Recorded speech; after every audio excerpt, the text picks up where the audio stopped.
አራተኛው የሰንበትን ቀን ትቀድሰው ዘንድ አስብ አለ እግዚአብሔር።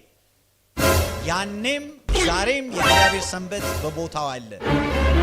What? Bro, what are you talking about, man? በተለየ ሁኔታ ከአስርቱ ትእዛዛት ውስጥ ሰይጣን ያተኮረበት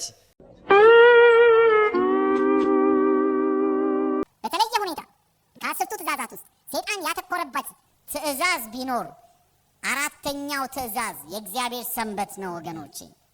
What? ዛሬ ግን ሰይጣን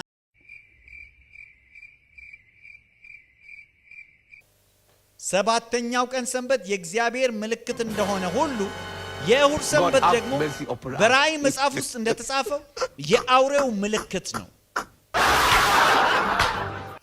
ሌላ ጊዜ በጥልቀት ማጥናት ያስፈልጋል። ነገር ግን የአውሬው ምልክት ነው። በመጨረሻ ዘመን እግዚአብሔርን ሰንበት ሰዎች ስትሰደዱ መከራ ሲደርስባችሁ ፈተና ሲደርስባችሁ በተለይ በመጨረሻው ዘመን ከፍተኛ ፈተናና ስደት በክርስቲያኖች ላይ ሲነሳ እንግዲህ ሽሽታችሁ በክረምት ወይም ደግሞ በሰንበት እንዳይሆን ጸልዩ አለ።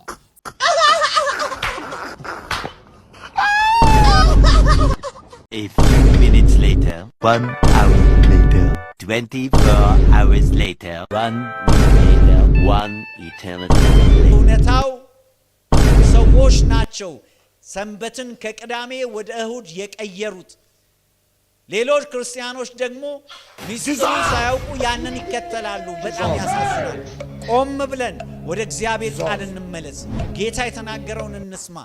እንደ እግዚአብሔር ቃል እንመላለስ።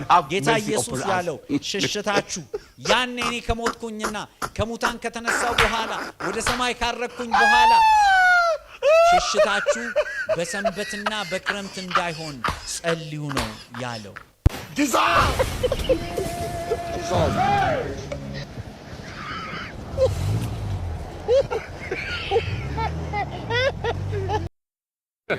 Hey, y'all, come look at this.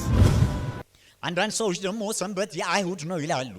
አይሁድ በፍጥረት ጊዜ አልነበሩም። አዳምና ሔዋን ብቻ ነበሩ። አይደለም እንዴ ወገኖች?